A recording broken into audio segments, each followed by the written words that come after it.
Brad Williams, XL Prime. How about we look at the repeat function? What's a repeat function? Over here on your left, you see there's repeated ends. How do we do that? It's very, very, very simple. See here, repeat character 110, 110. The repeat function just repeats a series, repeats text a number of times.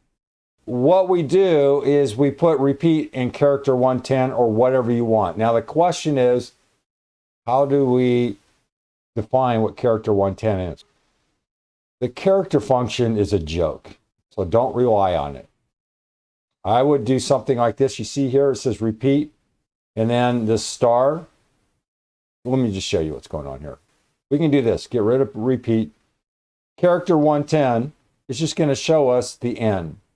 See the N? You can fool around here and guess. There's actually a list.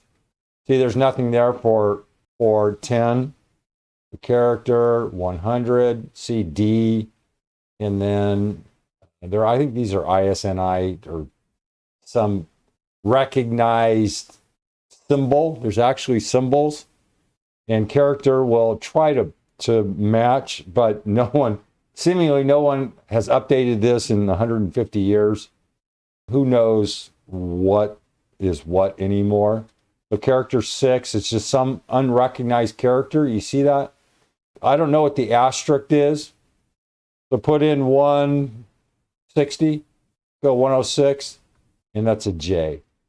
I don't know, add 26 to it, and it may be a capital J. I don't know. Who knows? See, there's a tilde. I actually have a list of this. It just doesn't correspond. We can back out of all of this, go back. And if you want, you can get rid of this. But what do we put? Quote, quote, and then the asterisk, and then close it. And you're asking, Brad, you get to the point here. Thank you very much. I have no idea why it turned out as output, but try it again. And you can see all the asterisks. You're going, well, how does it work? Well, what's C5? Divided by 100. Well, C5 is what? Is 1428. Why are we dividing that by 100? Well, that's just going to give us the characters. Now the question is, well, C5 is 1423. I'll show you. And you're right. 1423 is going to be what? 1852. Saying, well, why can't I just put in a hard code number? Well, you could do that too. What this is a check. Just think of it as a check. What you're doing is filling in any blank part of that check that you're writing. Here we have C5 divided by 100. 663. Well, how many characters are there? There should be 7.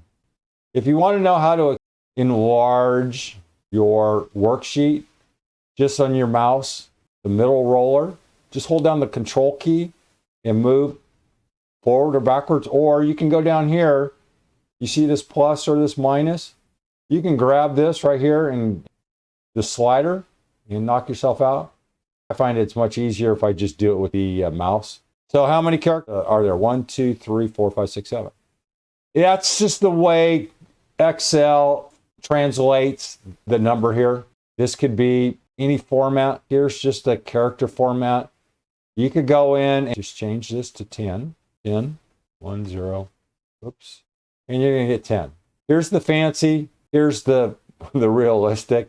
Why screw around with all this stuff? We have a check, and we need to insert this. You can also do conditional formatting with this thing. Let's just clear this whole thing out. Go back to the original. Brad Williams, XL Prime.